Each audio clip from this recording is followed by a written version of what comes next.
मृत्यु लोक में और पूरी दुनिया में जल हो, थल हो, अग्नि हो, आकाश हो, वायु हो, देव हो, गंधर्व हो, पितर हो, किन्नर हो, नाग हो, इन सब में अगर किसी को बुजुर्ग बड़ा माना गया है तो वो देवाधिदेव महादेव को माना गया है, भगवान शिव। अब जब हमारे घर के बुजुर्ग किसी को दुखी नहीं देख सकते, किसी को तकलीफ में नहीं देख सकते, तो हमारे देवाधिदेव महादेव भगवान शंकर ओगरदानी तरकालदर्शी कैलाशी अविनाशी क्यों दुखी देखे?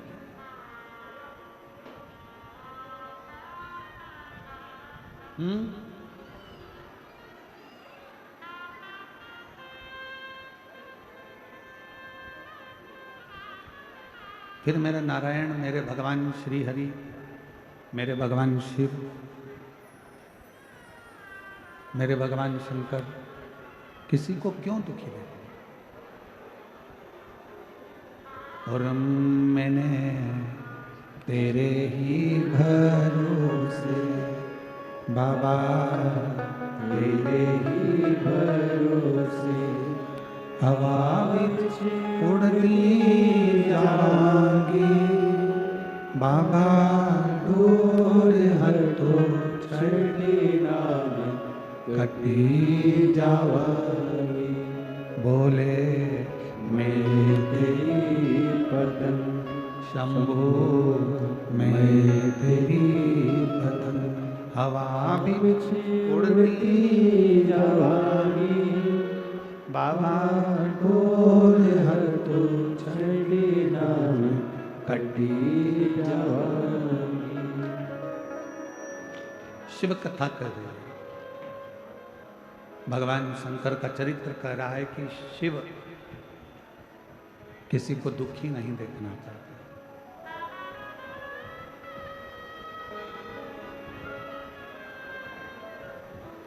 कितना सुंदर कहा हमारे वेदों ने, हमारी पुराणों ने, हमारे शास्त्रों ने। 1000 योजन दूर बैठकर भी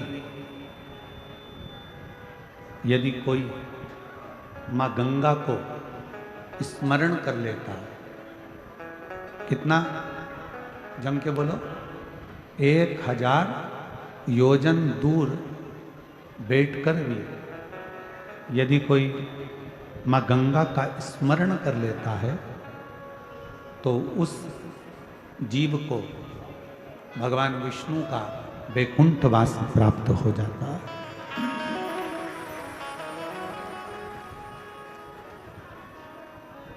एक 1000 योजन दूर बैठकर मात्र गंगा मां का स्मरण करने पर वैकुंठ का निवास हो जाता है। और शिव महापुराण की कथा कहती है कि संपूर्ण ब्रह्मांड में जल, थल, वायु, आकाश में कहीं पर भी बैठकर मात्र शिव के नाम का स्मरण करने वाले को दूसरी बार पृथ्वी पर जन्म नहीं लेना पड़ता।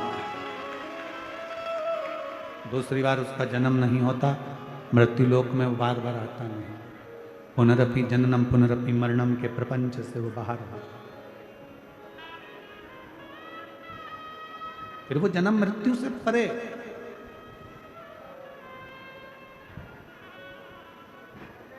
श्री शिवाय नमस्तुभ्यं, श्री शिवाय नमस्तुभ्यं, श्री शिवाय नमस्तुभ्यं, श्री शिवाय नमस्तुभ्यं,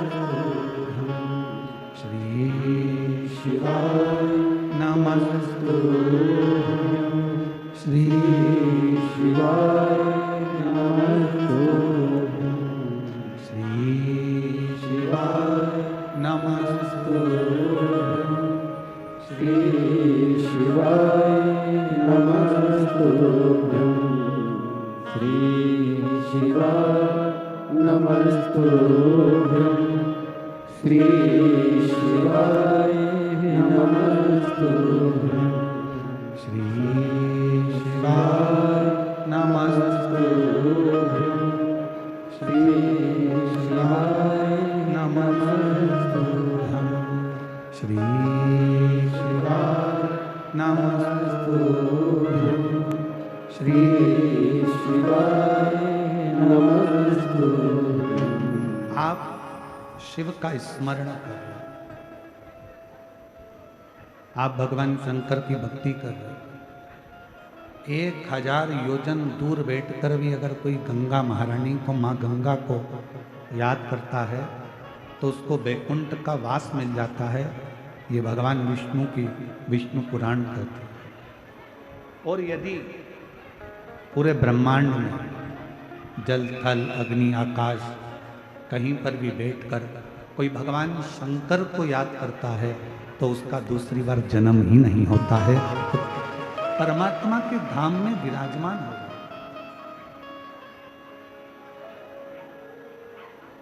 अब जरा विचार करो कि शिव नाम लेने में कितना कितना फल है। क्यों भगवान राम जी नमः शिवाय ओम नमः शिवाय ओम नमः शिवाय जपते रहे? क्यों भगवान कृष्ण शिव नाम लेते रहे, ओम नमः शिवाय ओम नमः शिवाय ओम नमः शिवाय जपते रहे? क्यों? किस लिए?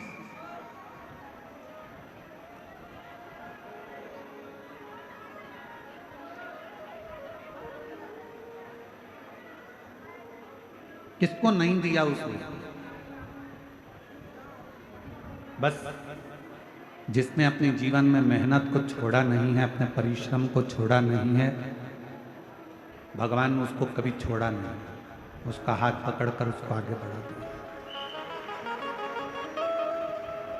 एक ही नाम के ढेर सारे लोग पृथ्वी पर रहते हैं। अमित नाम देखा जाए तो अमित अमित अमित अमित ढेर मिलेंगे। विमला नाम देखा जाए तो विमला विमला विमला ढेर मिलेंगे। रघुवीर रघुवीर रघुवीर नाम के ढेर सारे हैं। कमलेश कमलेश कमलेश नाम के ढेर सारे हैं।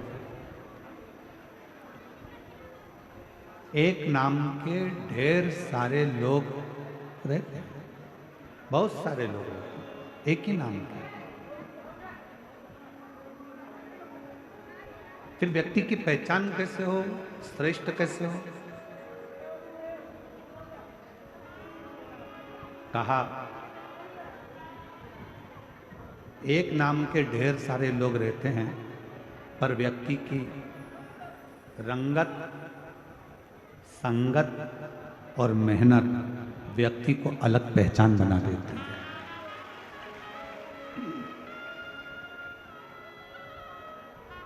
नाम भले एक जैसा हो, कमलेश नाम के ढेर सारे होंगे, प्रदीप नाम के ढेर सारे होंगे, विमल नाम के ढेर सारे होंगे, अमित नाम के ढेर सारे होंगे, विमला नाम के बहुत सारे होंगे, अनसुईया नाम की बहुत सारे होंगी, सावित्री नाम बहुत सारा होगा, मंजू नाम बहुत सारा होगा, कमलेश नाम बहुत सारा होगा।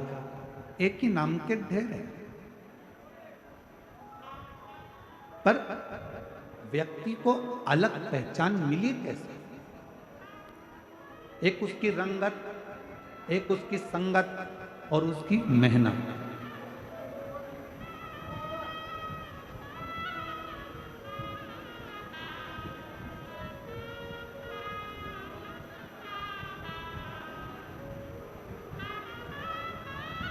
आधार कार्ड बनवाने में सबसे ज़्यादा जरूरी है आपके फिंगरप्रिंट, और दूसरे नंबर पर जरूरी है आपके नेत्र। बोलो जरूरी है कि नहीं है? जम के तो बोलो, जरूरी है ना? फिंगरप्रिंट लगाकर देखा जाएगा, फिर पहले थंब लगवाएंगे, थंब के बाद फिर 4 उंगली लगवाएंगे। ये स्पर्श पूरा आना चाहिए। स्पर्श नहीं आता तो वो नेपकिन से पोंछता है, फिर आपका हाथ लगवाता है। लगाओ, ए आई लगा, आई ने फिर हाथ लगाया, फिर उसने देखा कि नहीं आया, फिर पोंछा, फिर फिंगरप्रिंट लिए, फिर आंखों में एक दूरबीन दी, सामने देखना, पूरी आंख खोल के रखना, सामने देखोगे तुम्हारा आधार कार्ड बन जाए। पूरे आधार कार्ड में सबसे ज्यादा जरूरी होता है तुम्हारा फिंगरप्रिंट और तुम्हारा नेत्र। उसी तरह जैसे तुमको पहचानने के लिए तुम्हारा फिंगरप्रिंट और तुम्हारे नेत्र जरूरी है, उसी तरह परमात्मा के बनने के लिए भी तुम्हारी दृष्टि और तुम्हारे हाथ से करी गई सेवा बहुत जरूरी है।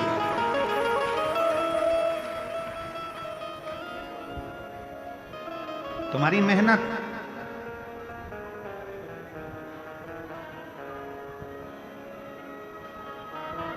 तुम्हारी संगत और तुम्हारी रंगत, ये बहुत जरूरी है। आप कितनी मेहनत कर रहे हो?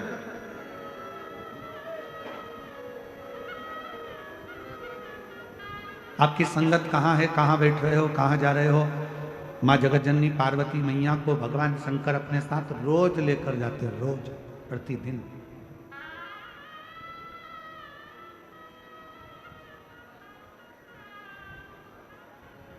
अब किस माता लक्ष्मी ने भी पूछा एक बार, माँ ब्रह्माणी ने ब्रह्मा जी से पूछा, इंद्राणी ने इंद्र से पूछा, माँ रुक्मणी ने भगवान कृष्ण से पूछा कि ये शंकर भगवान रोज अपनी अर्धांगिनी को नंदी पर बिठाते हैं, भ्रमण पर ले जाते हैं, घुमाने ले जाते हैं, फिर एकांत में बैठे रहते हैं, बैठकर क्या करते हैं?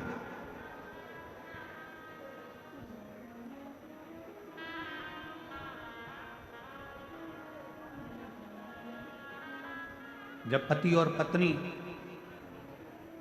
भ्रमण पर जाएं, घूमने के लिए जाएं और कहीं ऐसा मौका मिले कि तुम एकांत में बैठे हो, तो शिव महापुराण की कथा कहती है शंकर पार्वती जैसा एक ज्ञान प्रकट करने का प्रयास है।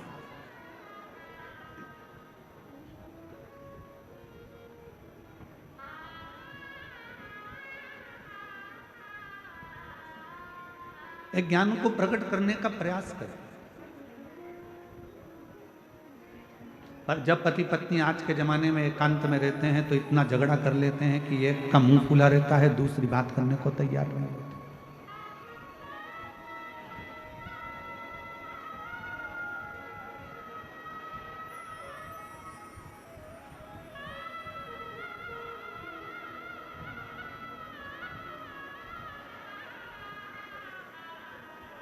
सत्संग, संकीर्तन, स्मरण जीवन का सुख है।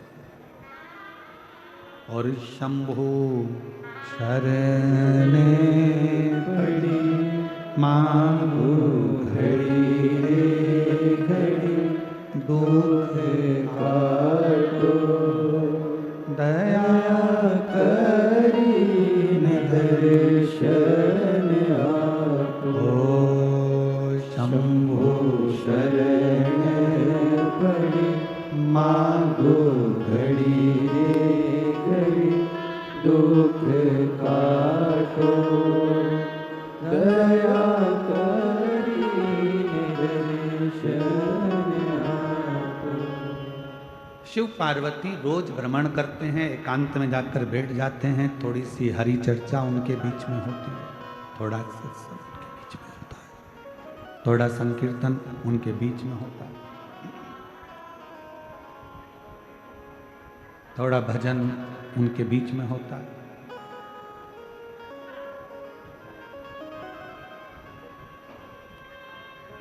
उधर एक बक्सा लगा दो ना भाई, वहां तकलीफ हो रहा है। हरि सत्संग, हरि भजन शंकर भगवान और मां पार्वती के बीच में निरंतर होता है, निरंतर। आप में से कितने पति पत्नी बैठे हैं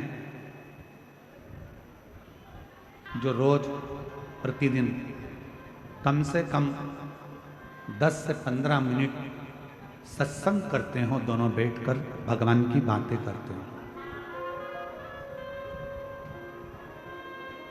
सब एक दूसरे का मुंह देख रहे हो। थोड़ा डाउन।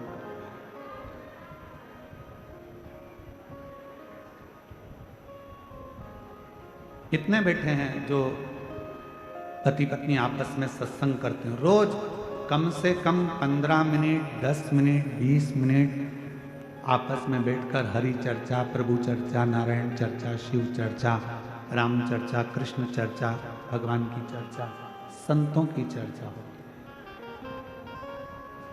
प्रतिदिन।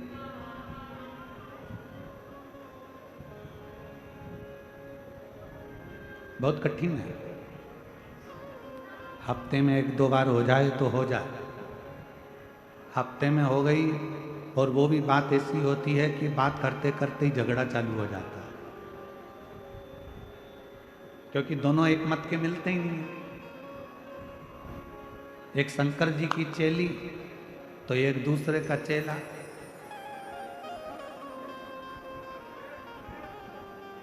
और वो इससे दुखी है और ये उससे दुखी। वो इससे कहता है क्या रोज रोज कथा में चली जाती है, क्यों मंदिर चली जाती है, बैठ जाती है 1 घंटे तक जाके।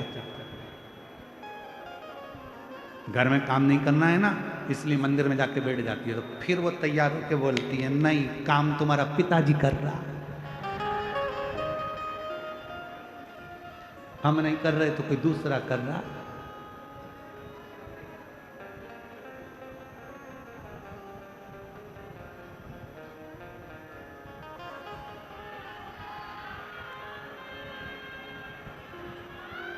क्या बात है भाई?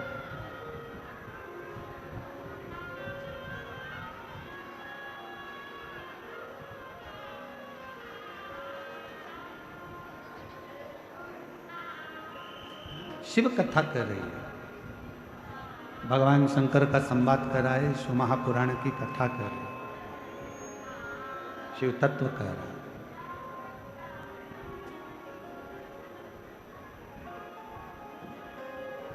दुनिया में केवल एक जोड़ी ऐसी है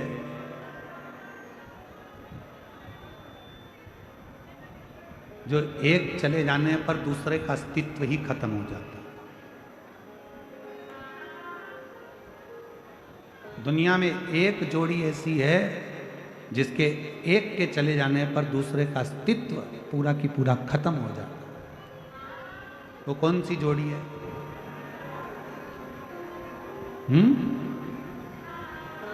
दुनिया में केवल एक जोड़ी ऐसी है जिसके एक के चले जाने पर एक का पूरा अस्तित्व खत्म हो जाता है।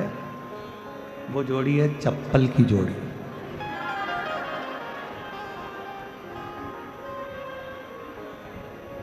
एक कड़ा अगर चले गया तो दूसरा काम दे जाएगा। एक रुपट्टा कहीं चले गया तो दूसरा रुपट्टा काम दे जाएगा। बोलो बोलो, सही है कि गलत है? एक कुंडल चले गया तो दूसरा कुंडल काम दे जाएगा। पर चप्पल की जोड़ी एक ऐसी जोड़ी है कि अगर एक चली गई तो दूसरी किसी काम की, तो पटकना पड़ेगा। उसको दूसरी चप्पल के साथ मैच करके नहीं पहन सकते, उसकी मैचिंग ही नहीं होती, उसको मैच करना कठिन।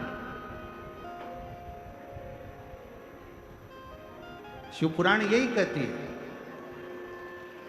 शिव महापुराण की कथा यही वर्णन करती है।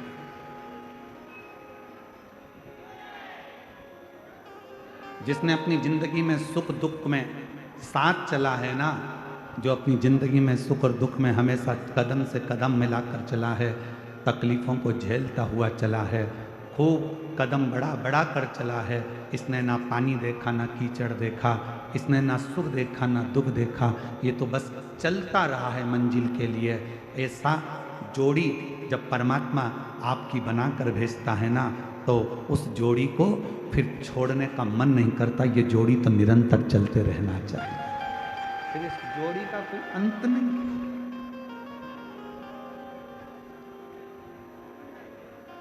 और मेरे शंभू, मेरे शंकर, मेरे भगवान ओघड़दानी, मेरे त्रिकालदर्शी, मेरे कैलाशी, मेरे अविनाशी, मेरे शिव, मेरे बाबा, मेरे भोलेनाथ, मेरे शंभू त्रिकालदर्शी और पार्वती की जोड़ी है ही ऐसी।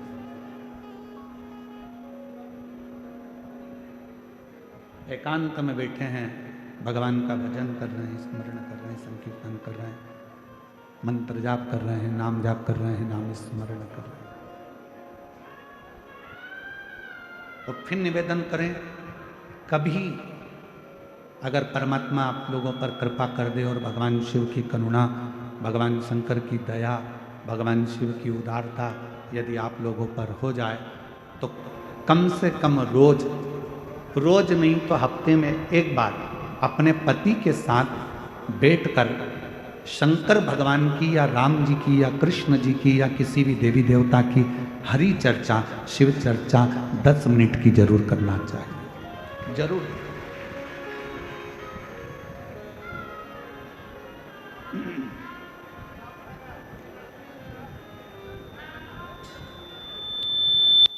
वो शिव चर्चा का करना जरूर। वो कहते हैं ना,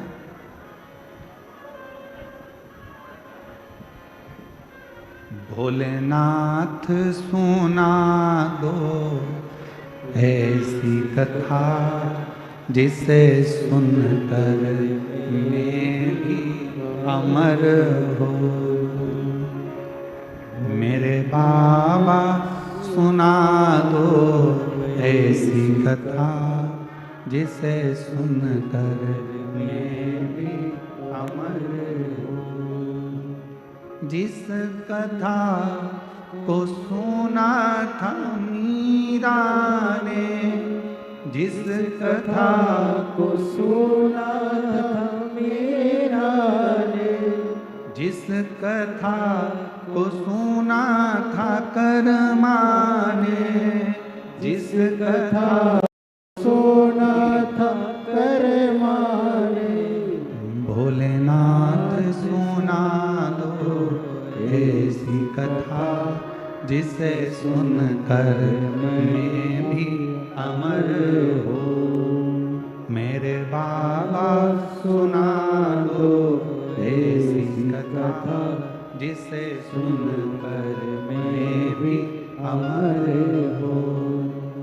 एक कथा मेरे जीवन में ऐसी सुना दो जिसको सुनकर मैं अमर हो जाऊं। आपको मालूम है पार्वती जी के पूर्व में 50 जन्म हो चुके थे। कभी सती बनी है, कभी कात्यायनी बनी है, कभी कुष्मांडा बनी है, कभी स्कंदा बनी है, कभी गौरा बनी है, कभी कौमार्य बनी है। ना जाने कितने कितने जन्म मेरी माता पार्वती के हो गए। और जब पार्वती मैया पार्वती का जन्म लेने से पहले सती के रूप में प्रकट हुई थी और सती के रूप में प्रकट होकर कुंभज ऋषि की यहाँ कथा सुनने के लिए गई थी। कथा सुनकर वापस आई थी। राम जी के प्रति उनका विश्वास जागृत नहीं हुआ था। प्राण दक्ष प्रजापति के यहाँ छूट गए थे। तो यज्ञ के कुंड में अपने शरीर को जब छोड़ा था तो कोयल की योनि उनको मिल गई थी और कोयल का जन्म सती को मिला। तो कोयल का जन्म पाकर सती माता ने शिव जी से वर मांगा था कि अगला मेरा जब जन्म हो, मैं जब ये कोयल की योनि से छूटूं, जब मैं कोयल की योनि से छूट जाऊं और अगला जब मेरा जन्म हो तो मुझे कुछ नहीं चाहिए, केवल एक ही चीज चाहिए, आपकी कथा सुनती रहूं और कथा को श्रवण करूं।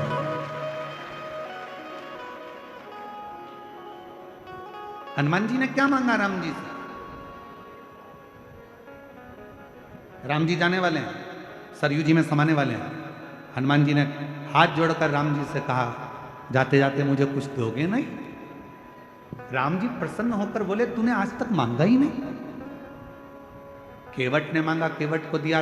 विभीषण ने मांगा, विभीषण को दिया। सुग्रीव ने मांगा, सुग्रीव को दिया। निषाद ने मांगा, निषाद को दिया। तूने कुछ मांगा ही नहीं।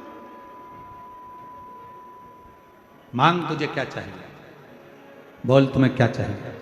हनुमान जी ने कहा, बस इतनी कृपा कर दो, इस संसार सागर में मैं जब तक रहूं तब तक कथा सुनता रहूं और आपका भजन करता रहूं। कथा, भजन, कीर्तन करो, मंत्र जाप करो। मेरी रुचि आपकी कथा, मेरी रुचि आपकी कथा के अंतर्गत, मेरी रुचि आपकी कथा में लगी रहे, मेरी रुचि आपकी कथा में रहे। आपसे एक प्रश्न करते हैं, उत्तर दीजिएगा। राम जी बड़े हैं कि राम जी का नाम बड़ा? जम के बोलो। राम जी बड़े कि राम जी का नाम बड़ा? नाम बड़ा। शिव बड़े कि शिव का नाम बड़ा? नाम बड़ा।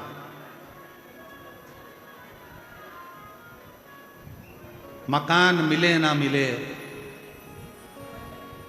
तेरा पता मिलना चाहिए। मकान मिले ना मिले, तेरा पता मिलना चाहिए। शिव मिले ना मिले, शिव कथा मिलना चाहिए। बस शिव के मिलन का बिंदु ही उसकी कथा।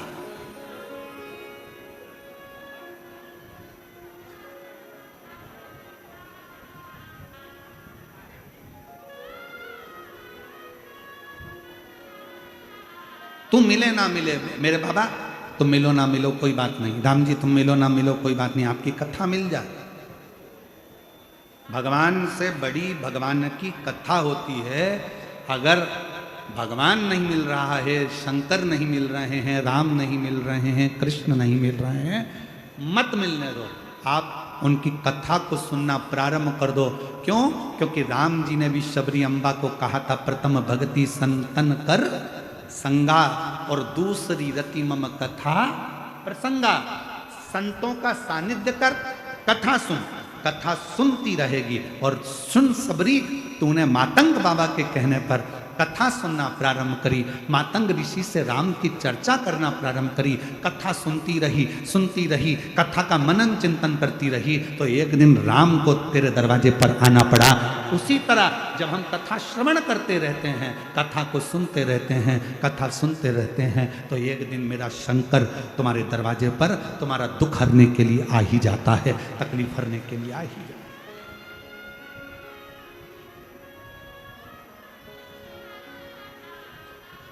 जिस कथा को सुना था तुकाराम ने, जिस कथा को सुना था तुकाराम ने, जिस कथा को सुना था नामदेव ने, जिस कथा को सुना था नामदेव ने, भोलेनाथ सुना दो ऐसी कथा, जिसे सुनकर मैं भी अमर हूँ। मेरे बाबा सुना दो ऐसी कथा, जिसे सुनकर मैं भी अमर हूँ। जिसे सुनकर मैं भी अमर हूँ, जिसे सुनकर मैं भी अमर हो। डमरू वाले सुना दो ऐसी कथा, जिसे सुनकर मैं भी अमर हो। पार्वती जी का जन्म हुआ ही इसलिए है कि उनको कथा सुनना है, कथा श्रवण करना। काशी ले गए शिव जी कथा सुनाने, अमरनाथ जी की गुफा में ले गए शिव जी पार्वती को कथा सुनाने। एक एक संत, गुरु, सतगुरु, ऋषि, तपस्वी, साधक, उपासक, जितने संत हैं, साधु हैं, सन्यासी हैं, तपस्वी हैं, साधक हैं, उपासक हैं, उनके पास ले गए शिव जी कथा श्रवण करने। केवल कथा सुनो।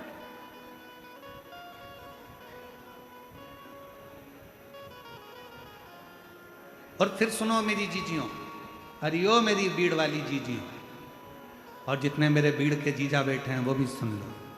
जीजियाँ सुन लो, मेरे बेटा बेटी, माता बहन भाई सब सुनो ध्यान लगाकर।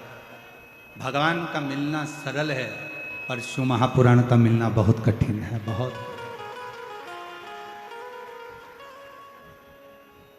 भगवान तो भजा तुमने और परमात्मा मिल जाता है, पर शिव पुराण के लिए तो तुम्हें सवेरे घर से निकलना पड़ता है 6-7 बजे, तब पहुंचना पड़ता है 9 बजे चाकरवाड़ी। चाकरवाड़ी में दर्शन करके फिर टेंशन रहता है, कहाँ बैठूंगी, चिंता। और टेंशन लेके फिर जगह ढूंढती है। जगह भी ढूंढे तो मालूम पड़े इधर बैठूं उधर बैठूं उधर बैठूं उधर बैठूं, सब दूर ढूंढ ढूंढा के तब जाकर कहीं जगह मिलती है।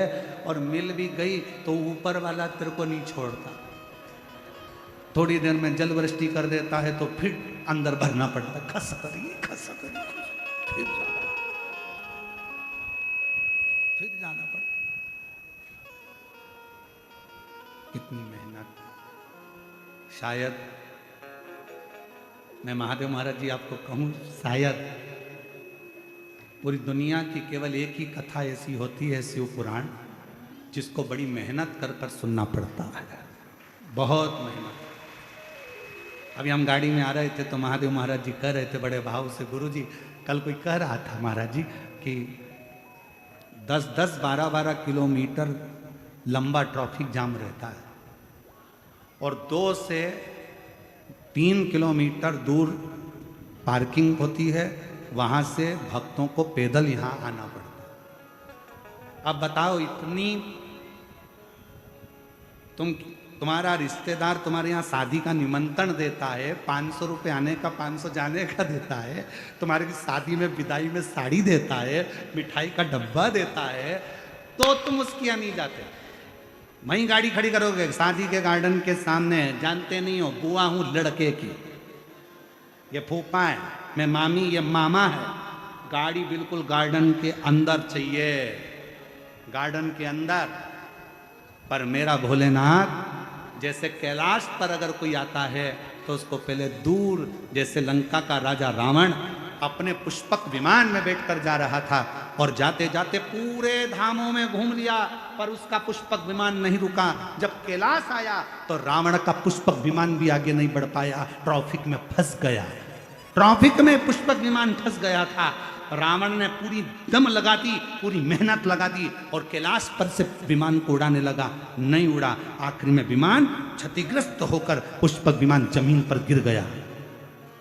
जब रावण का विमान जमीन पर गिरा, रावण क्रोध में लाल हो गया। ये कैसे गिर सकता है, मेरा विमान है, कैसे आ गया? सामने नंदी बैठा था, मुस्कुरा दिया नंदी। नंदी ने कहा, लंकाधिपति ये शिव का धाम है, यहां थोड़ा पैदल चलना पड़ता है, तब जाकर सोने की लंका मिल जाती है। ये शिव का धाम है, जहां पैदल चलना पड़ेगा तो सोने की लंका मिल जाएगी। आज भी इतिहास शास्त्र हमारा साक्षी है कि कैलाश पर्वत पर कोई विमान उड़कर नहीं जाता है, आज भी कैलाश पर्वत को लांगा नहीं जाता है। और आज भी शास्त्र हमारे सम्मुख में वर्णन करता है कि भगवान शंकर के धाम, अगर तुमको लगता है कि मंदिर इतनी दूर है, उससे कम 50 कदम दूर पर गाड़ी को रोक दो और पैदल पैदल शिव का नाम लेकर उसके दरवाजे तक जाना। खाली लौट कर नहीं आओगे, भरी झोली लेकर आओगे। लंकापति रावण को गुस्सा आ गया। आखिरी में उसने सोच लिया कि इस कैलाश पर्वत को उठाकर फेंक दूंगा। उठाया कैलाश पर्वत को और दम लगाने लगा उस कैलाश पर्वत को कि मेरा पुष्पक विमान नीचे उतर गया, मेरा पुष्पक विमान क्षतिग्रस्त हो गया। उठाने लगा, हाथ फंस गए उस कैलाश पर्वत के नीचे। चीख पड़ा, चिंगाड़ पड़ा, चिल्लाने लगा।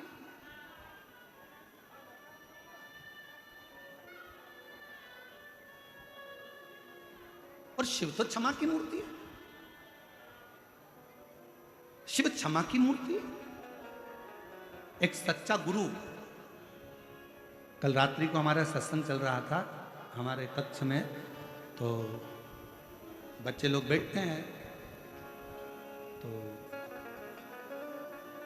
कक्ष में हमारे हम माताओं को तो आने नहीं देते, परंतु हमने इनको कहा था बच्चे लोगों को, अगर महादेव महाराज के बेटे होन भी कोई आना चाहे तो कमरे में आने की मना नहीं। जब अपन सत्संग करते हैं उस समय रात्रि का हमारा समय रहता है, 9, 9:15 बजे करीब हम लोग बैठे रहते हैं। तो रात्रि का हमारा सत्संग चल रहा था महाराज महादेव महाराज। उस सत्संग में बात निकली, आप ही की चर्चा निकली, और ब्राह्मण लोग बता रहे थे कि महादेव महाराज जी जब पूजन करने के लिए बैठते हैं तो गुरु जी, उनका इतना भाव रहता है पूजन के समय पर कि क्या बोला जा रहा है क्या नहीं बोला जा रहा उससे मतलब नहीं, उनको तो केवल जिसकी पूजन हो रही है उसका स्मरण, माउली माउली शिव शिव, बस उसका भजन उनकी घट की जिह्वा से चलता रहता। हमारे ब्राह्मण बता रहे थे, ऐसा लग रहा था कि स्वयं शंकर की पूजन शंकर ही कर रहा था। फिर बात निकली आगे चलकर, तो बात निकली तो उसमें चर्चा निकली कि असली संत की, असली विद्वत्ता की, असली गुरु की पहचान।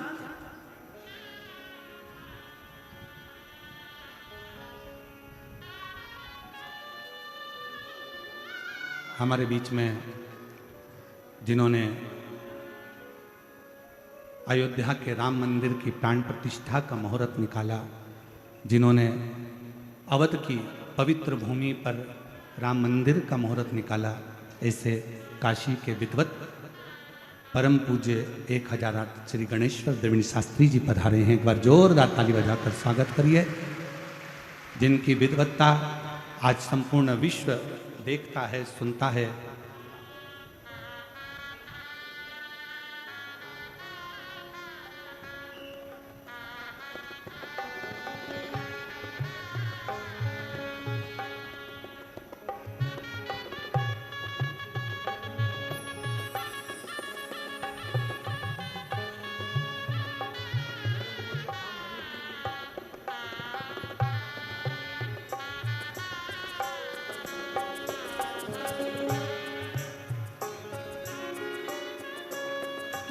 एक बार जोरदार ताली बजाकर आप सभी का स्वागत, अभिनंदन, अभिनंदन।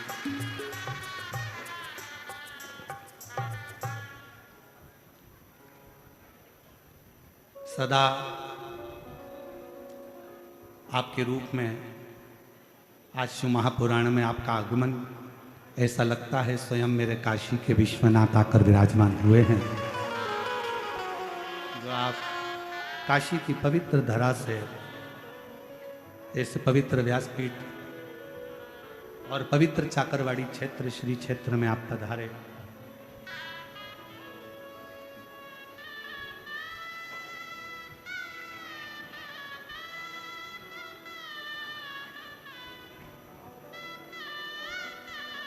जब हमारे भारत की भूमि के माननीय प्रधानमंत्री जी श्री नरेंद्र भाई मोदी जी फॉर्म भरने के लिए जाते हैं, तो आप श्री का आशीर्वाद लेकर और आप श्री का साथ लेकर फॉर्म को भरने के लिए, और युद्ध क्षेत्र में भी जो भारत और पाकिस्तान का एक युद्ध सम्मुख में आया, कब कैसे जवाब देना है उसका भी मुहूर्त का विचार आप ही के द्वारा किया गया है। एक बार जोरदार ताली बजाकर स्वागत।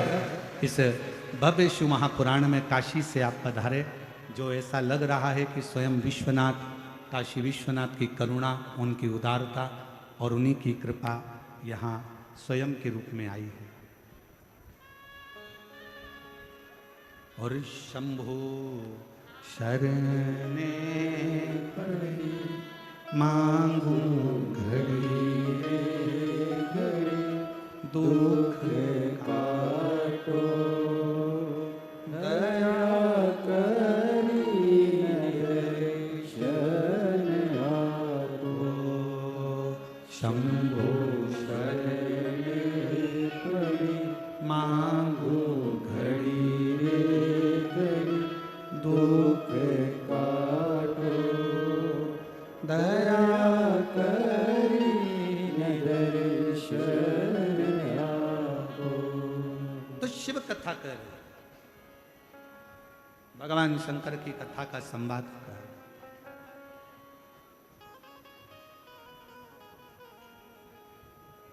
विमान बढ़ता नहीं, रावण को क्रोध आ गया, चिंगाड़ पड़ा, रावण चिल्ला पड़ा, मेरा विमान और यहां से जा नहीं सकता। उसको क्या मालूम कि यहां त्रिकालदर्शी कैलाशी अविनाशी भगवान शिव का निवास है। और कल कथा में एक बात कही थी आप लोगों को कि शिव के मंदिर भी नहीं जा सकते, तो भगवान शंकर के मात्र शिखर का दर्शन कर कर भी आप अपनी जिंदगी का कल्याण कर सकते हैं, अपने जीवन का कल्याण कर सकते हैं। मात्र शिखर का दर्शन, और अभी आपको कथा में वर्णन किया कि 1000 योजन दूर बैठकर भी अगर कोई गंगा माता का नाम ले लेता है तो उसको भगवान नारायण का धाम वैकुंठ प्राप्त हो जाता है। और पूरे भूमंडल में बैठकर कहीं पर भी अगर शिव का नाम, विश्वनाथ का नाम, मेरे भगवान शंकर की काशी विश्वनाथ का, मेरे शिव का नाम अगर ले लिया जाता है तो उसका अगला जन्म मृत्यु लोक में होता ही नहीं, होता ही।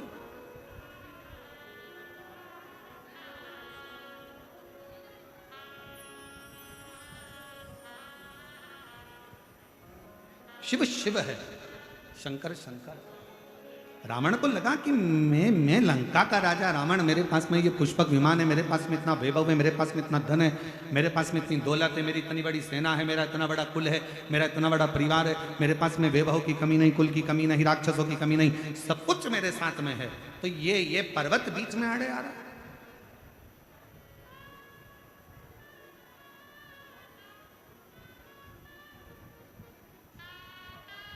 और ये पर्वत अगर बीच में आड़े आ रहा है तो इसकी श्रेष्ठता क्या?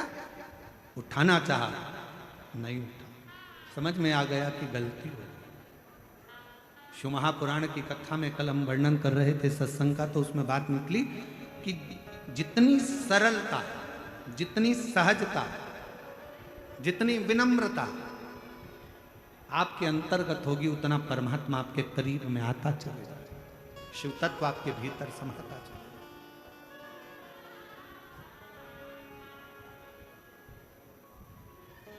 शिव कथा कह रही है पार्वती जी का जो जन्म है, माँ पार्वती का जो अवतार है, पार्वती जी का जो प्रागट्य है, उसका होने का कारण ही केवल इतना है कि मुझे शिव की कथा, मुझे राम की कथा, मुझे भगवान की कथा श्रवण कर, केवल परमात्मा का।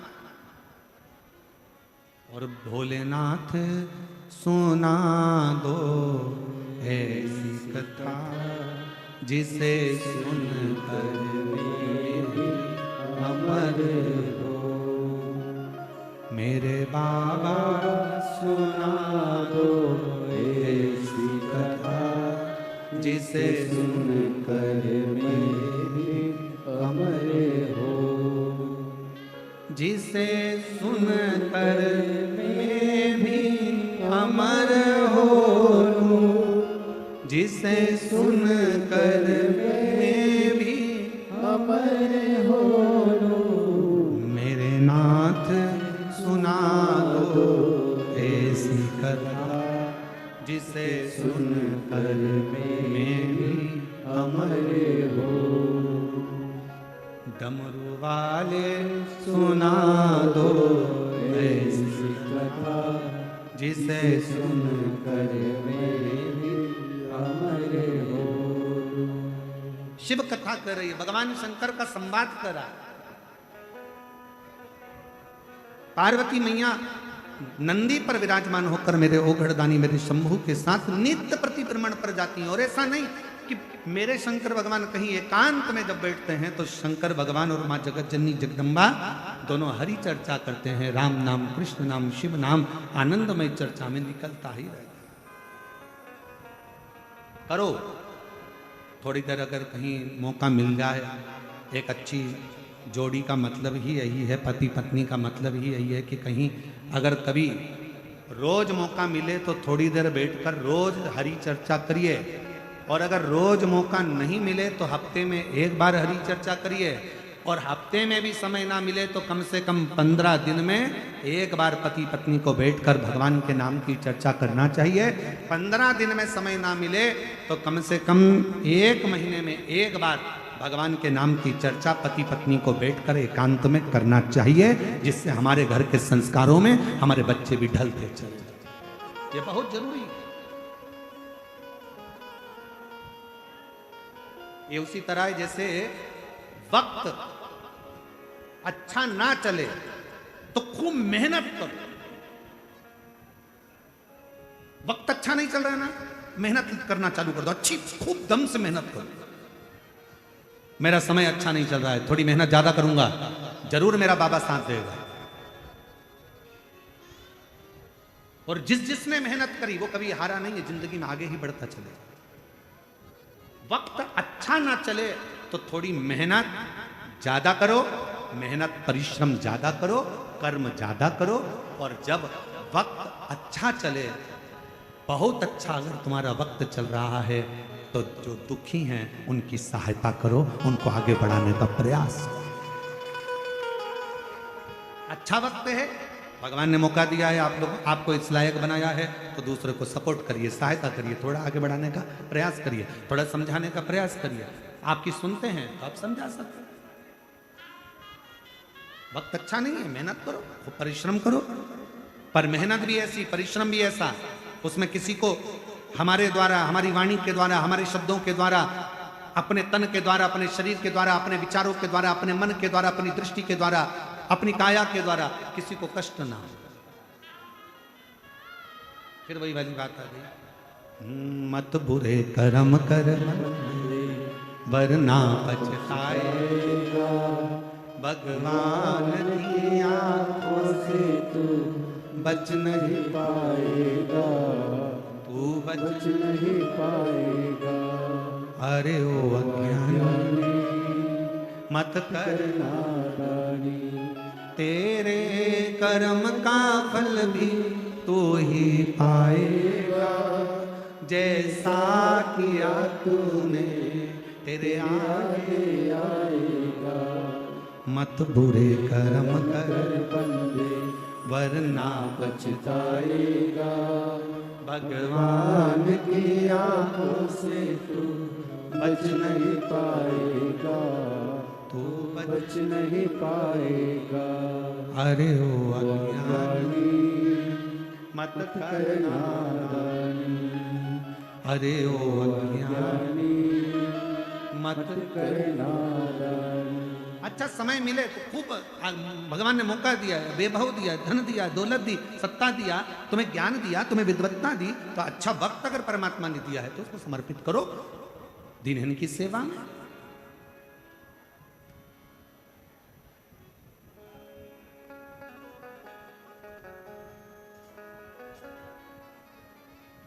लगा दो भजन में थोड़ा। पार्वती मैया का नित्य विचार था कथा को श्रवण कर। अमरनाथ जी की गुफा में जाकर करा क्या मां जगत जननी जगदम्बा ने? केवल शिव जी से कहा मुझे कथा श्रवण करा दो, जिसके लिए मेरा जन्म हुआ है। मैं सती बनकर जन्मी थी, कुंभज बाबा के आश्रम में आप मुझे लेकर गए थे, पर वहां मैं कथा नहीं सुन पाई, मेरा मन नहीं लगा, मेरा चित्त नहीं लगा।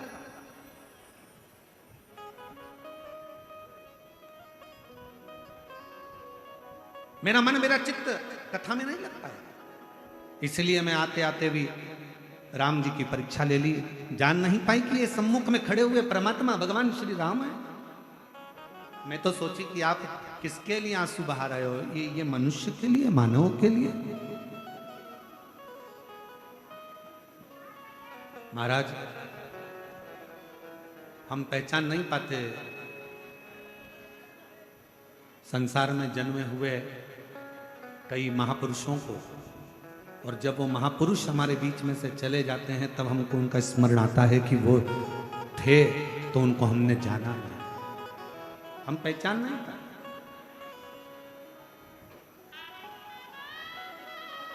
कुछ मौका लगा है प्राप्त कर।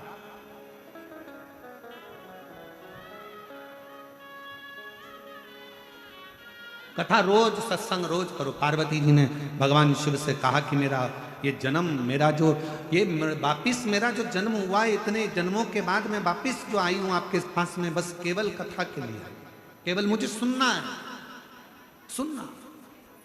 और सुनना बहुत कठिन विषय है। आज के जमाने में सबसे ज्यादा कठिन विषय ही सुनना है। आज के जमाने में बहू भी तड़ाके से कह देती है अपनी सास से, मैं किसी की नहीं सुनूंगी। क्या मैं सुनने के लिए आई हूं? और सास भी तड़ाके से कह देती है, ये कल की आई, मैं इसकी सुनूंगी। बहू कह देती है मैं किसी की नहीं सुनूंगी, सास कह देती है मैं ये कल की आई इसकी सुनूंगी। बेटा कह देता है पापा मुझे तुम्हारी नहीं सुननी।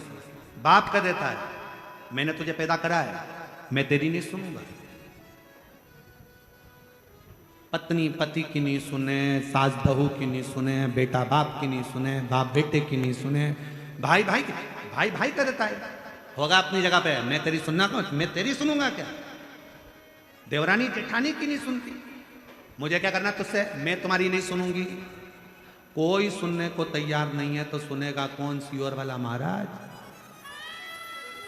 सुने कौन? कोई भी तैयार नहीं।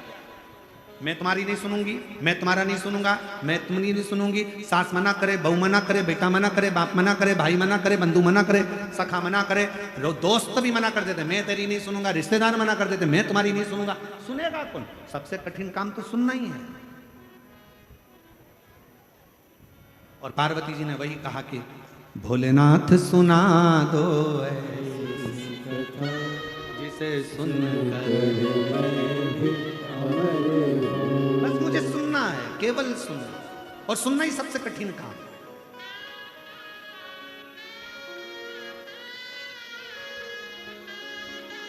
भगवान राम जी ने भी कहा ना सबरी को कि बस सुन ले, प्रथम भगति संतन कर संगा, दूसरी रति मम कथा प्रसंगा। सुनो, जितना सुनोगे उतना भगवान तुम्हारे नजदीक में आ जाएगा। राम जी को आने का कारण ही यही था कि शबरी ने मातंग बाबा की सुनी वो, अपने गुरुजन की सुनी वो, सुनती रही, कथा सुनती रही, सुनती रही, सुनती रही, और भगवान आ गए।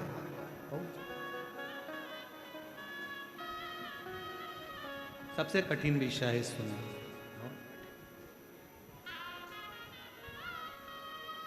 बहुत कठिन विषय। और उसमें भी जब कोई हरि चर्चा हो, शिव चर्चा हो, राम चर्चा हो, प्रभु की चर्चा हो, तो वो सुनना और कठिन, बहुत कठिन। जैसे ही सुनने का मौका आएगा तो कई माताएं तो 2-3 बार बहुत कठिन है सुनना, बहुत। पर पार्वती मैया एकदम जागरूक होकर, एकदम प्रभु कथा सुनना नहीं, ठीक है। और केवल पार्वती जी ने कथा नहीं सुनी है, केवल माँ पार्वती जी कथा नहीं सुनती हैं, माँ जानकी जी भी जितने समय मेरे भगवान राम जी के साथ में रही तो राम जी से चर्चा, भगवान की कथा सुनती है। माँ रुक्मणी, माँ सत्यभामा, माँ जामवंती, माँ कालिंदी, माँ मित्रविंदा, जितनी जितनी भगवान कृष्ण की रानियां थी, सारी रानियां बैठ जाती थी और भगवान कृष्ण से भगवान की कथा श्रवण करती। और कितना सुंदर का एक प्रसंग सुनाया महाराज। वो प्रसंग आता है कि सत्यभामा जी एक दिन मौका पाली और माँ सत्यभामा जी ने देखा एक बार भगवान कृष्ण को एकांत में बैठे हैं, शांति से बैठे हैं, एकदम मौन होकर बैठे हैं, स्तुप्त होकर बैठे हैं। सत्यभामा जी पहुंच गई भगवान कृष्ण के पास। तुरंत जब साधु, सन्यासी, तपस्वी, साधक, उपासक, कोई महात्मा, कोई विद्वत जन तुम्हारे नजदीक में हो और एकदम मौन होकर एकांत में बैठे हुए हों और तुम्हें लगे कि अभी कोई नहीं है, मुझे मौका मिल रहा है थोड़ी सी देर बैठकर मैं हरि चर्चा कर लूं, थोड़ा सत्संग कर लूं। कुछ मांगने की चर्चा नहीं, कुछ प्राप्त करने की चर्चा नहीं, केवल चर्चा कर लूं कि मेरा परमात्मा मुझे कैसे मिल सकता,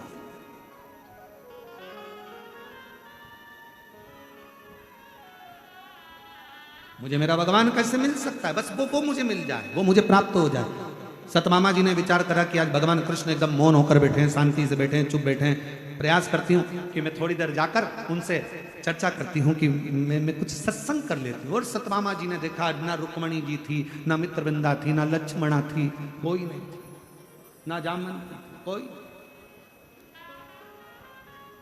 और पहुंच गई मां सत्यभामा, भगवान बैठे थे, बस कथा ऐसी उपजती है, कथा ऐसी उपजती, बैठे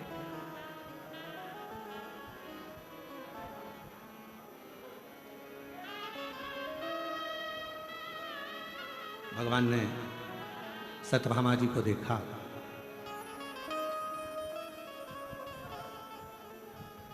भगवान कृष्ण मुस्कुराने लगे। ईश्वर और औषधि ये दोनों एक समान है। कौन कौन? जम के बोलो।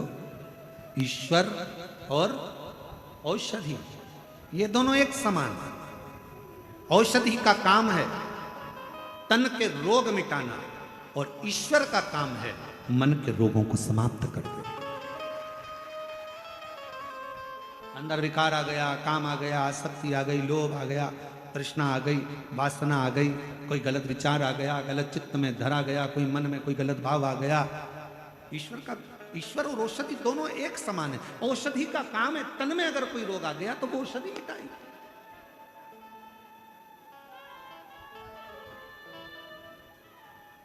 और ईश्वर का काम है मन में अगर कोई रोग आ गया, कोई मन में खलबली मची हुई है, होगा कि नहीं होगा, कैसे होगा, कहां से होगा, क्या होगा, कैसे होगा, ईश्वर का नाम ले लो, कोई आकर कह देगा भगवान का नाम लो सब अच्छा होगा, तो मन में थोड़ा सा धीर आ जाता है, मन में थोड़ी शांति आ जाती है कि ईश्वर हमको औषधि के रूप में मिला।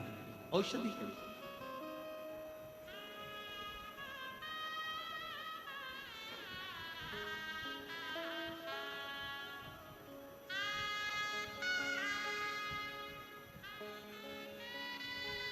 बस उसको शिव नाम में भगवान कृष्ण के पास पहुंच गई सत्यभामा जी, बैठ गई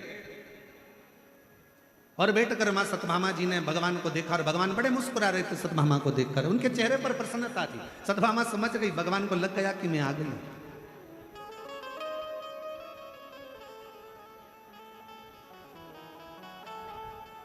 एक असली साधु संत तपस्वी की पहचान ही यही है। सामने खड़े हुए व्यक्ति का चेहरा देखकर वो जान जाते हैं कि इसको चाह क्या है, क्या इसके अंदर कितनी परमात्मा से मिलने की एक जिज्ञासा, एक ललकता इसके भीतर उत्पन्न हो कितनी।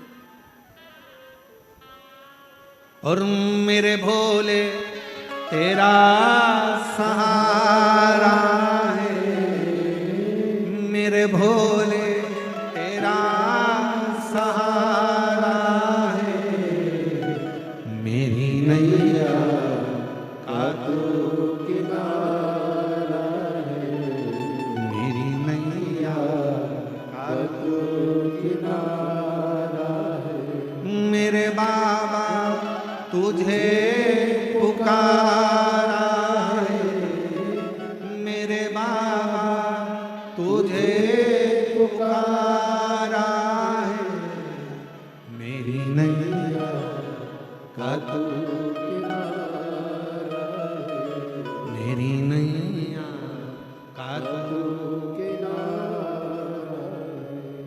बस उसको पाने की ललकता। माँ भगवान कृष्ण मुस्कुरा दिए, सतमामा आकर बेटी उसको देखे, सतमामा जी समझ गई भगवान ने मुझे देख लिया, बस इतना जान गई। और भगवान कृष्ण मुस्कुरा कर बोले, सतमामा मैं जानता हूं तुम मेरे पास क्यों आई, किस लिए आई। क्यों प्रभु आप जानते हैं? हाँ पूछो, क्या पूछना है तुमको। भगवान कृष्ण से सतभामा जी ने पूछा, मेरे पास में आप जैसे मुझे पति मिले,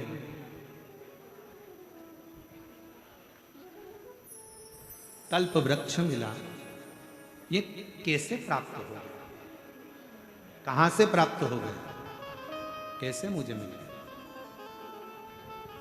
बस यही कथा की शुरुआत हो गई। यही मुझे नारायण जैसे पति मिल गए और मुझे कल्प वृक्ष जैसा वृक्ष मिल गया, इससे बढ़कर मुझे ये सब मिल गया, मुझे ये आश्चर्य हो रहा है, इतनी सरलता।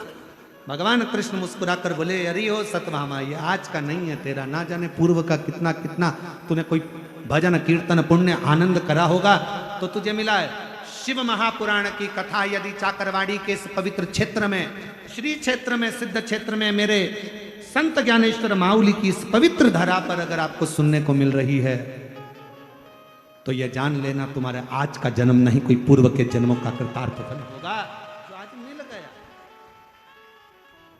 और उसमें भी काशी से पधारे हमारे परम पूज्य श्री गणेश्वर द्रविड़ शास्त्री जी महाराज जी का भी आगमन हो गया, तो समझ लो सोने पर सुहागा का एक आनंद भाव उत्पन्न। तो ये कुछ मिला है तो बड़े भाव।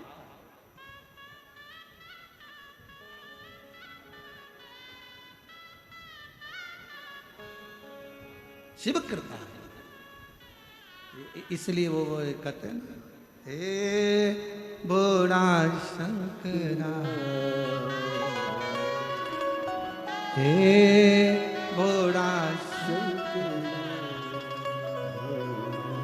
आवड तुला बेलाची, आवड तुला बेलाची, बेलाच्या पानाची, हे भोळा शंकरा शंकरा, हे भोला शंकरा आवड तुला बेलाची, आवड तुला बेलाची, बेलाच्या पानाची, हे भोला शंकरा शंकरा, हे भोला शंकरा शंकरा, हे भोला शंकरा आवड तुला बेलाची, आवड तुला बेलाची, बेलाच्या पानाची, बड़े भाव हे भोला शंकरा, हे भोला शंकरा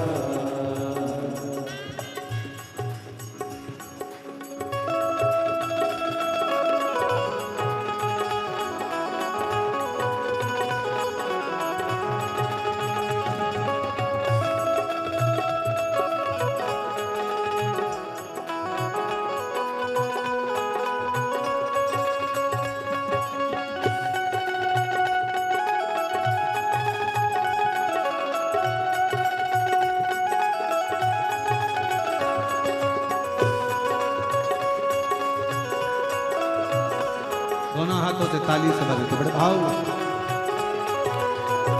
जय हो।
त्रिशूल डमरू हाथी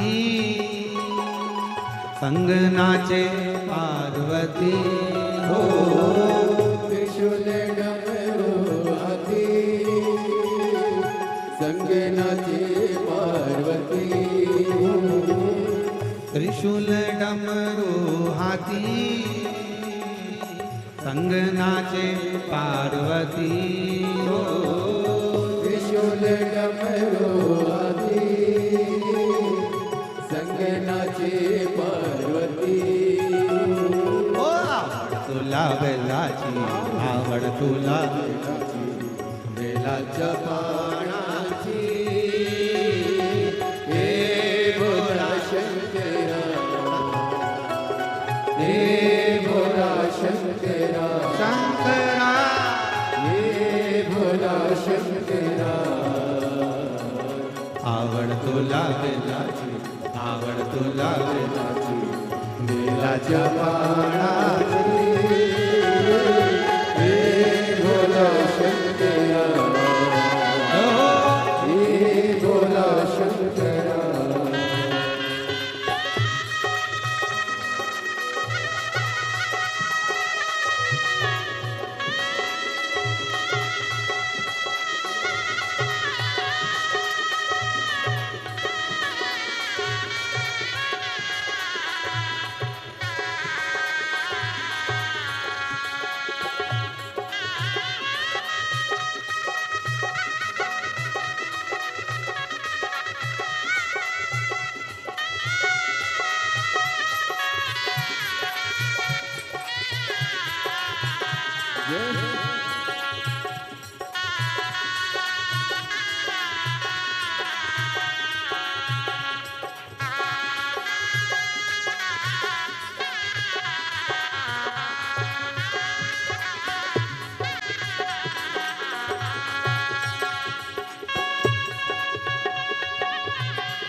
कमरे ले लावली लंगोटी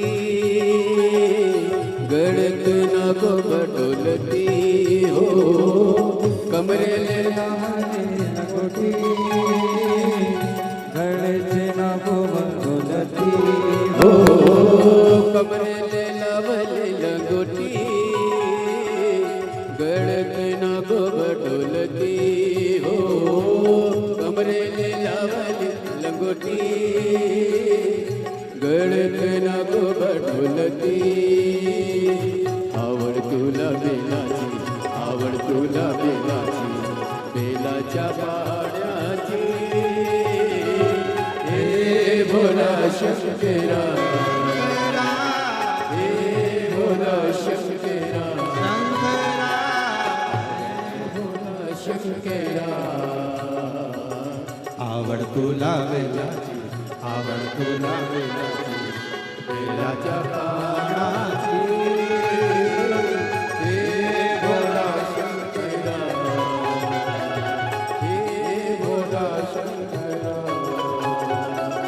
हे भोला शंकरा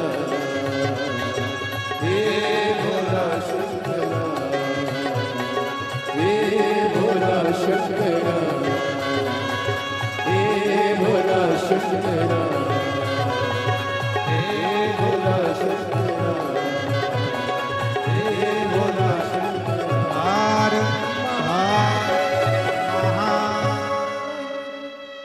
अपने स्थान पर बैठकर बाबा से अपने मन का भाव करें, दिल से प्रार्थना करें, बाबा से विनय करें, निवेदन करें। जहाँ जगह मिल जाए वहाँ बैठ जाओ।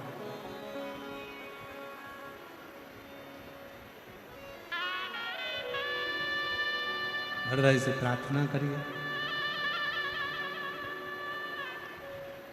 देखो भीड़ ज्यादा है, शिव भक्त ज्यादा संख्या में हैं, मानते हैं, पर व्यवस्था जमाते हुए बड़े आराम से बैठे।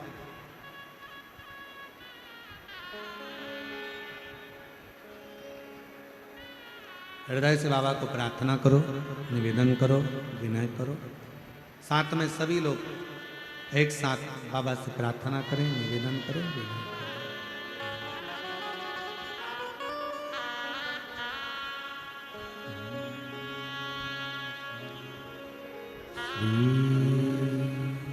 शिवाय नमस्तुभ्यं श्री शिवाय नमस्तुभ्यं श्री शिवाय नमस्तुभ्यं श्री शिवाय नमस्तुभ्यं श्री शिवाय नमस्तुभ्यं भोला सब दुख काटो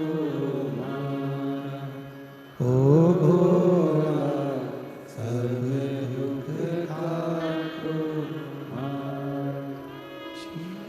शंकर जपो तेरी माला बोले बाबा जपो तेरी माला भोला सब दुख काटो मारा ओ भोला सब दुख काटो मारा वेश है मंगल मंगलकारी वेश है मंगल मंगलकारी शमशान वासी हमारा शमशान वासी हमारा ओ भोला सब दुख काटो ओ भोला सब दुख काटो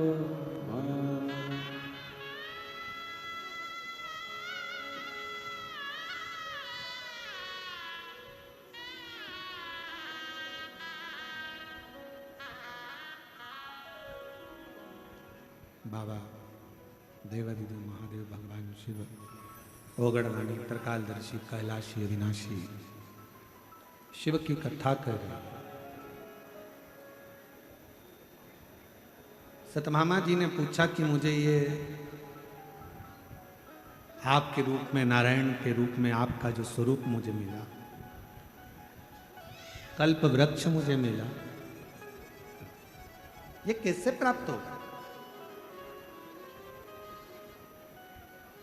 भगवान कृष्ण कहते हैं, सतभामा,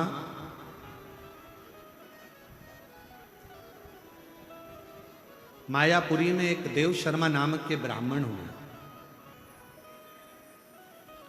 आंतरी गोत्र में उनका जन्म हुआ था।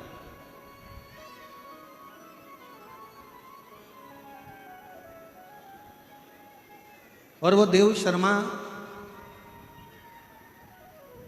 शिव पंचायत की पूजन करते थे।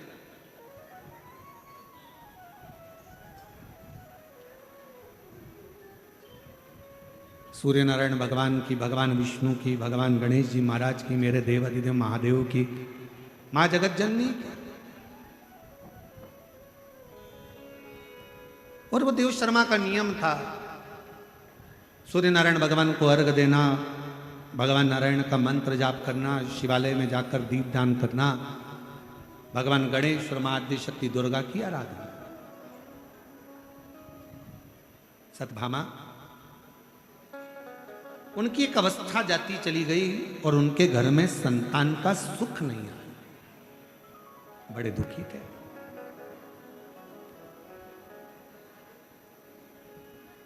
कि मेरे घर में औलाद नहीं, संतान नहीं, संतान का सुख नहीं, क्या होगा, कैसे होगा, क्या करा जाए? बड़े दुखी थे। पर कभी कभी एकांत में बैठकर अपने मन को समझा लेते थे कि जो मेरे शिव की कृपा होगी, जो मेरे नारायण की कृपा होगी, वो मेरे को प्राप्त होगा। एक अवस्था ढलने के बाद में समय के अनुसार देव शर्मा ब्राह्मण के घर में एक बेटी ने जन्म लिया।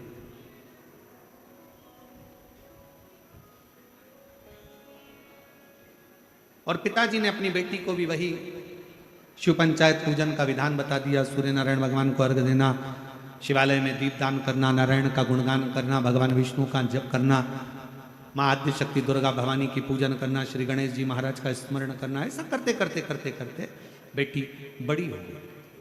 अब बेटी बड़ी हुई तो पिता के मन में भाव जागृत हो गया कि मैं इस बेटी को किसको दूं, किसको प्रदान करा जाए। तब उनके स्मरण में आया कि मेरा एक मित्र था और उस मित्र का एक बेटा है, और मैंने अपने मित्र को मरते मरते वचन दिया था कि तेरे पुत्र से अगर मेरे घर में पुत्री हो गई तो तेरे पुत्र से मैं अपनी बेटी का विवाह करूंगा।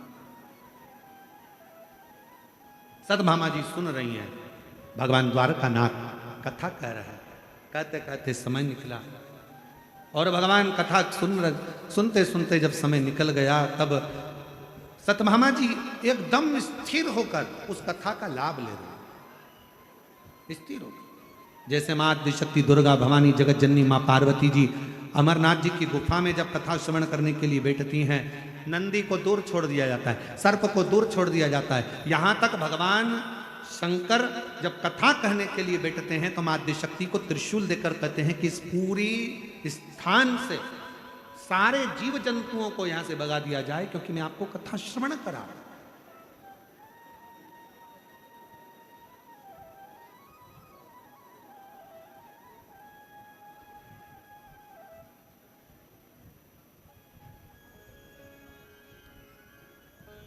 बस उसी तरह पार भगवान कृष्ण कथा कर रहे हैं, सतभामा जी बैठे कथा का लाभ ले रहे हैं। देव शर्मा ब्राह्मण ने विचार करा कि मेरा मित्र जो मर गया है, प्राण छूट गए हैं, उसका एक बेटा है जिसका नाम चंद्र है, उस चंद्र के साथ में अपने बेटी का विवाह कर दूंगा। समय निकला, आया और बेटी का विवाह कर दिया। सतभामा, ब्राह्मण की बेटी का विवाह हुआ, समय बीतता है। कुछ ही समय निकला था कि देव शर्मा ब्राह्मण अपने दामाद चंद्र के साथ कहीं जा रहे थे और वहां से लौट कर आते समय पर एक असुर ने उनको घेर लिया। असुर था भूखा, भूख बहुत लग रही थी, उसने रोका।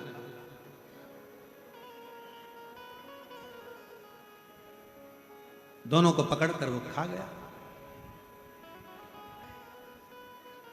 चंद्र ने कभी शिव की आराधना नहीं करी।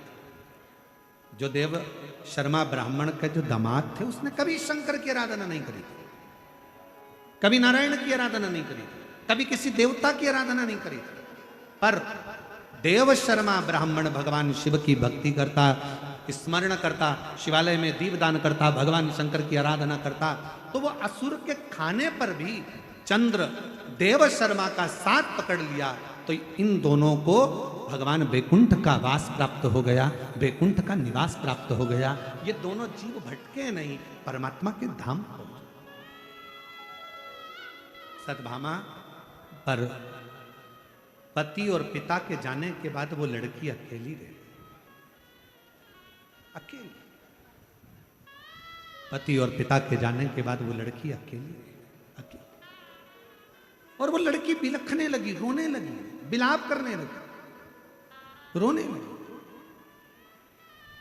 और रोते हुए उस लड़की को जब देखा, रहा नहीं गया। गांव के लोगों ने समझाया, तुम्हारे पिता चले गए, तुम्हारे पति चले गया, क्यों दुख मनाती हो? कोई बात नहीं, तुम्हारे पिता जिस शिव की आराधना करते थे, तुम्हारे पिता जो नारायण की आराधना करते थे, माँ जगतजननी की आराधना करते थे, माँ भगवान गणेश की आराधना करते थे, सूर्य की उपासना करते थे, क्यों ना तुम भी तुम्हारे पिता के बतलाए मार्ग पर चलो। जानकर बेटी ने विचार करा, चातुर्मास का 4 महीना मिला था, क्यों ना सावन के इस पवित्र अवसर पर मैं भगवान शिव की आराधना करना प्रारंभ करूं। जैसे जैसे समय बदलेगा, भादो आएगा, कुंवर आएगा, कार्तिक आएगा, मैं दीपदान करूंगी, भगवान की भक्ति करूंगी, नारायण की आराधना करूंगी, उपासना करूंगी।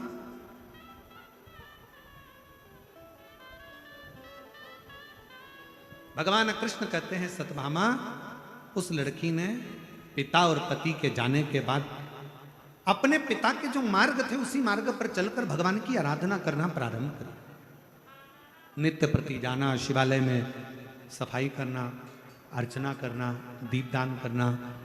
ऐसे बीतते बीतते सावन बीत गया, भादो आ गया, भादो महीने में भगवान नारायण की आराधना करना।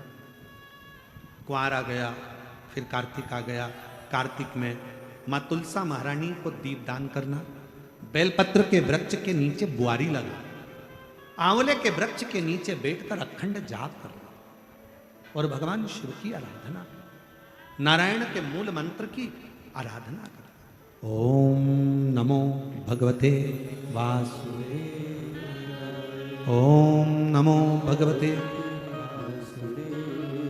आराधना। शिव नाम का स्मरण करती, बेलपत्र के वृक्ष के नीचे बुआरी लगा देती, तुलसा जी में दीप लगा देती, आंवले के वृक्ष के नीचे बैठकर जप किया करती। मौका मिलता तो बेलपत्र के वृक्ष के नीचे बैठकर पंचाक्षर षडाक्षर मंत्र का जप किया करती। नमः शिवाय, ओम नमः शिवाय स्मरण कर। समय बीत गया, चतुर्मास पूर्ण होने वाला था। इतने में स्वयं भगवान नारायण और भगवान विष्णु का मिलन हुआ और मिलन होने पर भगवान नारायण ने भगवान शंकर जी से कहा कि ये आपकी आराधना करती है। शिव जी बोले, आराधना तो आपकी भी करती। भगवान नारायण बोले, पर मैं बैकुंठ लोक का अधिपति हूं, ब्रह्मा ब्रह्मलोक के अधिपति हैं। बोले, बाबा हे विश्वनाथ, हे शंकर, हे उघड़दानी, आप मृत्यु लोक के अधिपति हो। ब्रह्मा ब्रह्मलोक में रहते हैं, भगवान विष्णु बैकुंठ लोक में रहते हैं, पर मृत्यु लोक का अगर कोई स्वामी है, पृथ्वी का अगर कोई देव है, तो वह देव अधिदेव महादेव। आपको जाना चाहिए, जाकर परीक्षा लेना चाहिए, उसको कुछ फल देना चाहिए। वो इतनी आराधना कर रहा है, इतनी तप कर रही है, साधना कर रही है। और मेरी जीजियों, ओ मेरी बीड़ की जीजियों, मेरे जीजाओं, मेरी बेटियों, बेटाओं, माताओं, मेरे भाई, मेरे बुजुर्ग, माता पिता तुल्य मेरे भाई बंधु जो बैठे हैं, मैं निवेदन करूं आपसे, आपने अगर दिल से भगवान शंकर के मंदिर में 1 लोटा जल चढ़ाया है, आपने दिल से कहीं पर भी बैठकर मेरे विश्वनाथ को, मेरे शंभू को, मेरे शंकर को पुकारा है, मेरा ओघड़दानी कैलाश छोड़कर, काशी छोड़कर तुम्हारा दुख हरने के लिए तुम्हारे दरवाजे पर जरूर पहुंचा।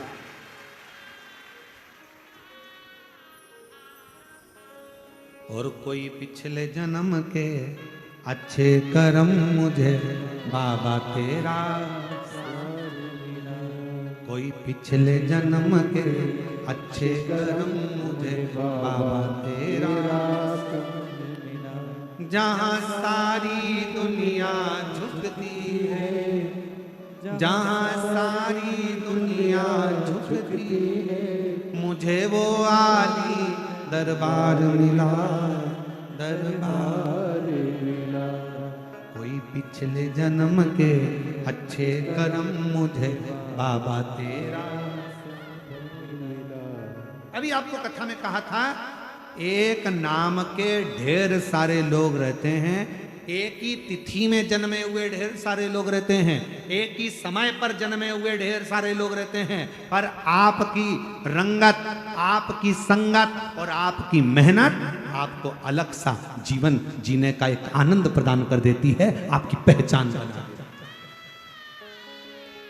आपका परिश्रम, आपकी मेहनत, आपकी संगत, आप कहां बैठ रहे हो, किस जगह पर बैठ रहे हो, किससे मिल रहे हो, किसके साथ बैठ रहे हो, ये आपकी पहचान बनाएगी। एक मक्खी सब्जी पर बैठती है, उसकी कोई कीमत होती है क्या? जम के तो बोलो, आवाज नहीं आई। नहीं। मक्खी शक्कर पर बैठी, उसकी कोई कीमत हुई क्या? अरे बोलो जम के, नहीं। मक्खी जूता चप्पल पर बैठी, उसकी कोई कीमत हुई क्या?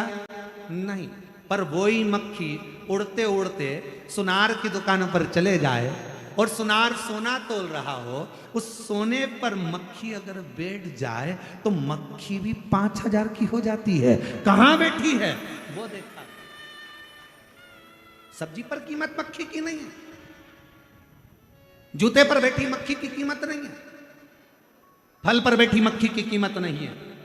पर मक्खी अगर चतुरता करे, सोने हीरा तुल रहा हो, हीरे का कैरेट निकाला जा रहा हो, हीरे को तोला जा रहा हो और हीरे पर मक्खी बैठ जाए तो मक्खी भी हीरे की कीमत के बराबर हो जाती है। उसी तरह आप कहाँ बैठे हो? पान की दुकान पर बैठ गए तो लोग वो कहते हैं ना, बड़ी बड़ी बैठने के स्थान की कीमत है।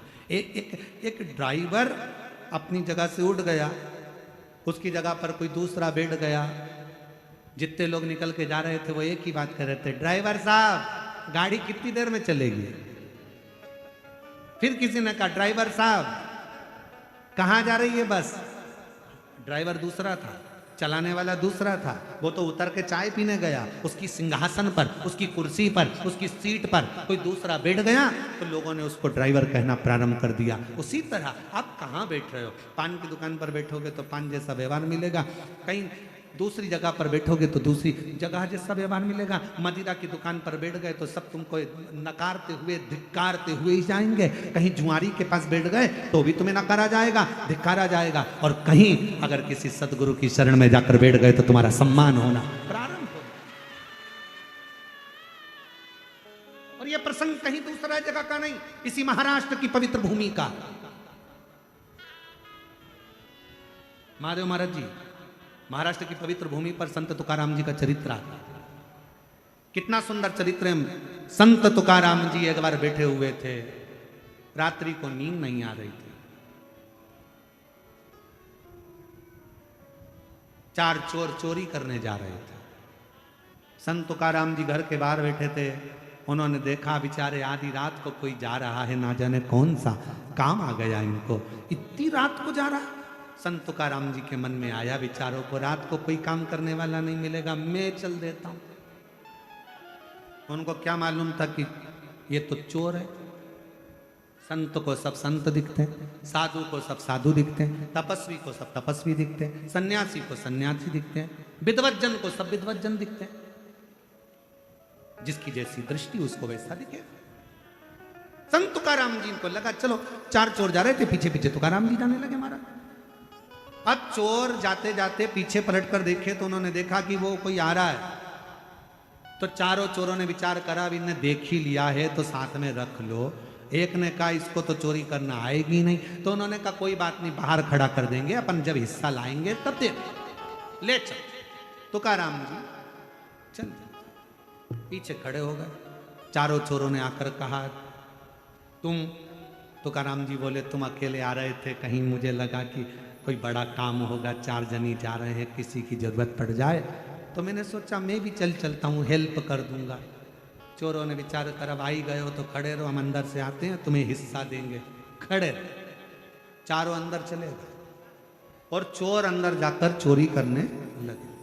तुकाराम जी महाराज खड़े खड़े इंतजार कर रहे हैं। 15 मिनट हो गए, 20 मिनट हो गए, आधा घंटा हो गया, नहीं आए। संत तुकाराम जी को लगा ये वही सेठ जी का घर है जहाँ रोज कीर्तन होता है, रोज कीर्तन होता है और मेरा कभी आना नहीं हुआ। एक काम करता हूँ, मुझे लगता है चारों की चारों कीर्तन में लग गए और मुझे बेवकूफ बना गए, मैं भी अंदर चले जाता। जैसे ही तुकाराम जी अंदर गए, हरि विट्ठल का फोटो लगा था, तुकाराम जी ने जेब में से निकाली करताल और करताल बजाना, विट्ठल पांडुरंगा विट्ठल विट्ठल विट्ठल जो कहना प्रारंभ करा। चोरों ने सोचा ये तो पकड़ाएगा, 2 पलंग के नीचे घुस गए, 2 ऊपर छत पे छुप गए। सेठ जी के नेत्र खुले, सेठ जी के नेत्र खुले तो सेठ जी दौड़ कर आए। आकर देखा तो तुकाराम जी, आज तो मेरी किस्मत जाग गई। इतनी रात को संत तुकाराम, जिनको बुलाने के लिए मैंने पूरी जिंदगी निकाल दी, वो कभी नहीं आए, आज आ गए। दौड़ कर जाने लगा पानी लेने के लिए, चरण पखारने के लिए आया, दौड़ कर आया। आते से बोला गुरुदेव आप? हाँ मैं आपके लिए कुछ लेकर आता हूं। संत तुकाराम जी बोले हैं नहीं कुछ नहीं चाहिए। इतने में सेठ जी को लगा, हमेशा गुरु तुकाराम जी तो जाते थे तो 4-6 लोग उनके साथ जाते थे, आज तो अकेले आए, ये तो आश्चर्य की बात। इतने में सेठ जी ने पूछ लिया गुरुदेव आज अकेले आए हो? तुकाराम जी बोले काहे को अकेले, 2 पलंग के नीचे 2 ऊपर, कौन कहता है कि हम अकेले? 2 पलंग के नीचे है 2 ऊपर। इतने में चोरों ने सोचा कि जूते खाने को मिलेगा, उतर जाओ नीचे। चारों निकल कर बाहर आ गए। सेठ जी अंदर गए, चारों के लिए माला लाकर पहनाए, 5 को माला पहनाए, तुकाराम जी को भी पहनाई, चारों को भी पहनाई, 5 को पानी पिलाए, अंदर जाके श्रीफल लाए, सोने की मुद्रा लाए, 5 को मुद्रा दी, माला पहनाकर संत तुकाराम जी से पूछा आज आप कैसे आ गए? तुकाराम जी बोले ये मेरी नहीं, इन चारों की इच्छा थी तो आ गया, मेरी इन चारों की इच्छा थी आ गया। तुकाराम जी वापिस जाने लगे। सेठ जी हाथ जोड़कर कहने लगे वापिस कब कृपा करोगे? तुकाराम जी बोले जब ये चारों लिए आएंगे, जब ये 4 लेकर आएंगे। चल दिए। बाहर निकलते से ही चारों चोरों ने तुकाराम जी के चरण पकड़ लिए। जितनी बार चोरी करते पकड़ाते थे उतनी बार जूता खा के आते थे। आज पहली बार चोरी करते पकड़ाए तो गले में माला पहनकर आ रहे।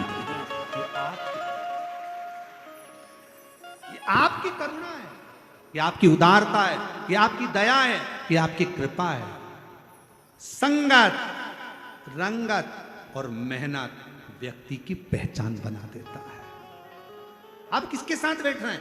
मक्खी हीरे के साथ बैठी कीमत वाली हो गई, मक्खी सोने के साथ बैठी कीमत वाली हो गई। मक्खी अगर सब्जी पर बैठती तो कोई कीमत नहीं थी, फल पर बैठती कोई कीमत नहीं थी, मक्खी जूते पर बैठती कोई कीमत नहीं थी, पर वही मक्खी की कीमत हीरे और सोने पर आ जाती है। उसी तरह आप और हम किसी संत सदगुरु या परमात्मा की संगत में जाकर बैठते हैं तो हमारी भी कीमत बढ़ती चली जाती है। और कोई पिछले जन्म के अच्छे कर्म मुझे बाबा तेरा, कोई पिछले जन्म के अच्छे कर्म मुझे बाबा तेरा संग मिला। जहाँ सारी दुनिया झुकती है, जहाँ सारी दुनिया झुकती है, मुझे वो आली दरबार मिला, दरबार मिला।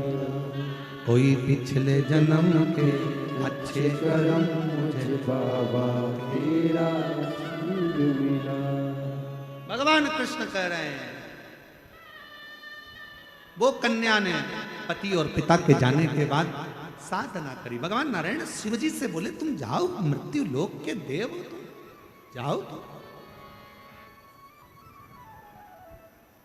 और अकाल मृत्यु वो मरे जो काम करे चंडाल का, काल उसका क्या बिगाड़े जो भक्त हो महा। जाओ आप एक बार जाकर दर्शन तो दो, थोड़ा पूछो तो, जाओ थोड़ा।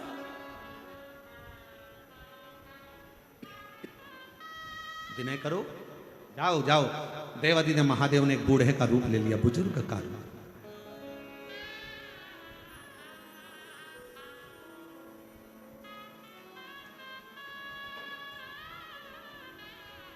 और मेरे शंकर भगवान, मेरे शिव, मेरे ओघड़दानी, मेरे विश्वनाथ, मेरे शंभु, मेरे त्रिकालदर्शी, मेरे कैलाशी अविनाशी, मेरे शंकर, मेरे ओघड़दानी, मेरे शिव, मेरे त्रिपुंडधारी, त्रिशूलधारी, त्रिनेत्रधारी, मेरे शिव, मेरे ओघड़दानी, मेरे शंभु, एक बुजुर्ग का रूप रखकर, मस्तक पर भस्म का त्रिपुंड है, शिखा, एक छोटी सी लकुटिया, एक धोती, एक पंछा तन पर धारण करे हुए धीरे धीरे चलते चलते उस कन्या के पास, देव शर्मा की बेटी चंद्र की पत्नी के पास पहुंच गए।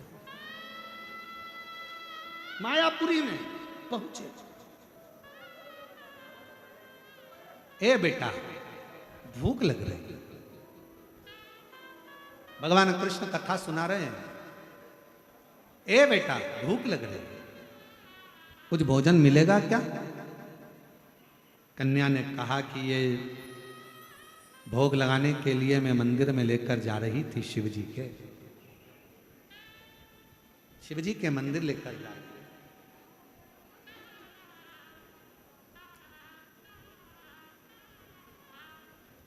अगर आपको भूख लगी है तो आप खा लीजिए। मेरे महाराष्ट्र के संतों ने यही चीज तो सिखाई है। मेरे महाराष्ट्र के साधुओं ने, संतों ने, सन्यासियों ने, तपस्वियों ने, साधकों ने, उपासकों ने, कीर्तनकारों ने यही चीज सिखाई है। प्रयागराज का त्रिवेणी का जल भरकर रामेश्वर के लिए यात्रा निकाले थे और बीच मध्य में एक गधा तड़प रहा था और सतगुरु संत तुकाराम जी जल भरकर उसको दे दिए। कहा, ये कावड़ का जल कहां लेकर जा रहे हो और कहां पिला रहे हो? कहा, वो शिव ही यहां मिल गया, प्यासा है, पिला दिया, उसमें ही फल मिल गया। प्यासा। हम क्यों कहते हैं आप लोगों से कि शिव महापुराण की कथा में जाओ, अपने साथ में 2 पानी की बोतल लेकर, एक पानी की बोतल अपने लिए और एक पानी की बोतल अपने साथ में अपने अड़ोसी पड़ोसी पीछे वाले धड़ोसी के लिए। किसको प्यास लग जाए, कोई रास्ते में मिल जाए, प्यासा है, 3 किलोमीटर चलना है, 2 किलोमीटर चलना है, आधा किलोमीटर चलना है, कोई को थकान हो रही है, अपने पास पानी है, निकाल कर दे दिया, ए बहन पियो, भाई पियो। हो सकता है ना जाने किस वेश में नारायण मिल जाए, किस रूप में मेरा शिव मिलेगा, किसको मालूम।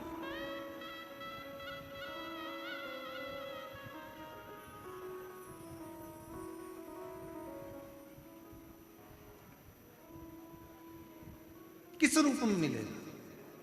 और महादेव नमन चरणों में स्वीकार कीजिए, सबका किया है मेरा भी कल्याण कीजिए, उद्धार कीजिए। महादेव नमन चरणों